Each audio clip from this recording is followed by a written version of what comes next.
Hi, we are the Ohio guys here in Collision Con in Chicago, Illinois. I'm Christian Ocampo, and today my really special guest is none other than Paul St. Peter. How are you doing? I'm doing pretty well, having a great time here at the convention. It's good to hear. We have a few questions to ask you. Sure. All right, first one is, what's it like working in the industry today? The industry is changing a lot in terms of technology, but there are some very old, reliable things we're doing. I just finished voicing a project for Disney where they're going to do original animation to our voices, the actors. And yet, games are developing faster. There are more things coming back to Los Angeles from Japan, and they used to go to other cities. So there are exciting things happening right now in the industry. A lot of exciting things. No, that's good news to hear, especially from California. Yeah. Okay, then, what's your favorite anime that you've worked on? Ooh, it's a tough one. I'd have to say if I had to pick one, my favorite anime would be Digimon. Yeah. That first character I played was Leomon, and all of his strange changes from good to bad, evil voices I did. And the dearest character I ever did would be a Digimon character. That was Wormmon. My favorite. Yeah, that's like old 90s right there. 90s into 2000, yep. Another question. What's it like working on Cowboy Bebop? Cowboy Bebop for me was a very strange experience. It's still the oddest character I've ever played. We got to do a lot of things that just felt very, very freestyle. I was able to use certain abilities that I have in terms of voice and accents and dialects, and always stretching, always playing, and the director of the project was Mary Elizabeth McGlynn. Really did a wonderful, wonderful job of putting that show together and keeping everything real, you know. She's a good director. Oh yes, she is. Yeah, and it's a good series. Classic. It's one of our all-time favorites of the group. Right then, if there could be any character that you could play in real life, you could mix and match. Oh, I would have to say Leomon, powerful and heroic and feared. A close second would be Mamo from The Secret of Mamo, Lupin III, because my voice always had an echo. I was an ugly little character, but my voice had this echo, and I was immortal. I could clone myself, and I actually learned how to create earthquakes, storms. So that would be my second choice, Mamo. Okay.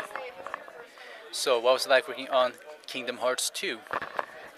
To work on Kingdom Hearts is a real joy. The character that I've done as Xemnas has really fleshed out. They're writing with the performers in mind now. Originally, they wrote the character and decided how are we going to find an actor to fit it.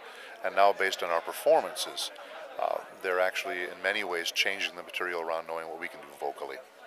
So that's still a developing story and really a very, very rewarding one. Yeah, it's one of my favorite games right there. It was very emotional for me too. Yeah, did a great job, sir. All right then, a few more questions. What was it like working on Robotech? That was my first series and I was terrified. I had never done any dubbing before. They called me in because of I did an audition and they liked my vocal quality and my reading and basically assigned me the role of Zuhr Prime. And that series was very well written, and it's the first of what they called space operas, essentially soap operas, but a space storyline. Very adult.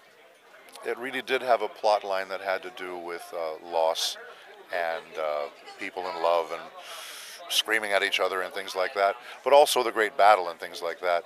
Zuhr Prime was one of a very set of tragic characters, you might say, that I've played. And really, in a lot of ways, not knowing what to do, which direction to run in terms of his loyalties. That being my first series, I was crossing my fingers that I was doing well. I didn't realize I was doing very, very well because I didn't know how to measure that, you know. But everybody said, "Oh, you're fantastic. Oh, yeah, you're getting all this stuff done really fast," and I just walked away feeling so fortunate, you know. There's also some very old school anime out there, so yeah. Still has a great following. Robotech still has a great following. A lot of folks, different places, really like it. I've seen those fans too. They're everywhere. Oh yes. Okay, moving on. What was it like working on Paprika? Well, that was kind of a weird movie. Anyone who's seen that, the imagery, different faces during dreams on different characters. I think in one of the opening sequences has my character and my faces on little girls and animals and stuff like that. And the whole premise of that really had a weird feel to it, but it had also a very dark and original feel to it. There was something about that project that really involved all of us. And the director, Ezra Weiss, really did a tremendous job of bringing good performances out. He's got a good ear, and he really knows how to kind of fashion the work to where he gets those results. And the result really came out as a very, very real, a set of very real performances. Nothing seemed to be overdone. So also, again, a very rewarding project because the director was wonderful. And I have to say the animation was really amazing, too. Yeah, I think that's by Satoshi Kon. He does stuff like that, like just, mind. Yeah. All right. No question. We asked this to all the voice actors. Do you have any Facebook, Twitter, or any social media the fans can get a hold of you? I have a fan Facebook page. All right. Now that was put together by a fan. That was not put together by me. But if you look up on Facebook a fan page for Paul St. Peter, you'll find me there. Please do the likes if you want to post any pictures from me that you might have from, a con or any other situation. By all means, I'd be happy to put them up.